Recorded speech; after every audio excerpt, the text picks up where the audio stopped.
Our goal in sharpening is to get two surfaces to intersect at an edge as smoothly as possible. We're dealing with metal edge tools, and so the smoothest surface is going to be a polished surface. Ideally, you should be able to see yourself in those surfaces.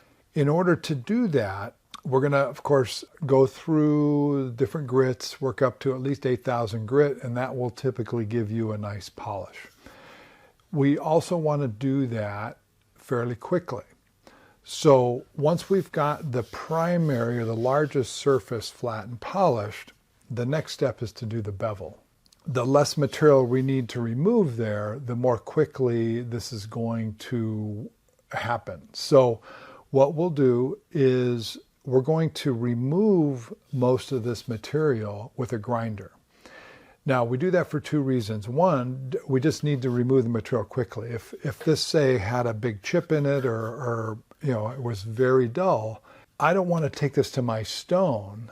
And if we were to look at a cross section here, if that's what I want, and let's say the chisel has gotten quite dull, in order to get that sharp again, I would have to remove all of that material just to get back to a good edge there.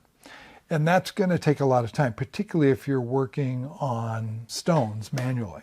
So we want to grind that material away. Now we could flat grind it. We could just grind it like that, and that would work fine. But now we have to hone it, right? So are we going to hone or polish that whole surface? Why do that? We only really care about what's at the tip. So the quickest way to do this, is certainly the most efficient, is to hollow grind. So we're going to create a hollow, and that hollow is the radius of whatever wheel is we're using. In the case of the Tormek, it's a 10-inch diameter, so it'd be a 5-inch radius. Some grinders, the wheel is as small as 6 inches. A lot of them are 8, a lot of bench grinders. So anyway, we're going to hollow grind that. I'll exaggerate that a little bit.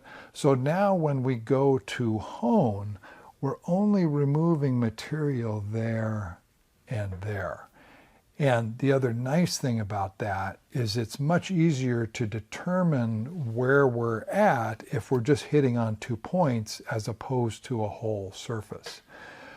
Another nice thing about this, if I do get dull, to resharpen, I'm only removing material there and there. And if you are careful as you're doing this and you don't let your chisels get too dull and you don't over hone and polish, you'll get 3, maybe 4 sharpenings before you have to go back and re-hollow grind. So hollow grinding has multiple benefits. Primarily, it just speeds things up. If this is our stone, when we set the chisel on here, it's going to sit like that. And that's what I meant in terms of, it's going to be easy to see when the chisel is sitting on the stone because it's hitting at 2 points. For a plain blade, it's a little different. Now, with a plain blade, we want to put a little bit of a curve on the edge of the blade. And you can't really do that, particularly if it's a much wider blade, if you find the 2 spots on your hollow grind and now you're holding it against the stone that way and you're trying to rock it. That's very difficult. So what we do with a plain blade is instead of putting the stone flat, we're going to lift it up a little bit. So we're only hitting at the tip.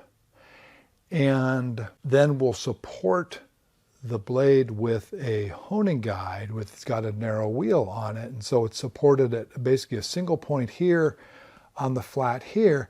And now we can kind of rock on that wheel and put the slight curve or crown on the blade. So in that case, we're still going to hollow grind because that's the quickest way to remove material. but we're only going to hit at the tip. So that would look like this. There's our stone. There's our blade, and it's going to look like that. And then back here, we're supported by a honing guide. So in the case of a plain blade, we're going to hollow grind at roughly 25 degrees, but we're going to hone at 30 to 35 degrees. So different than a chisel. With a chisel, we want to hollow grind at the angle that we want to hone at.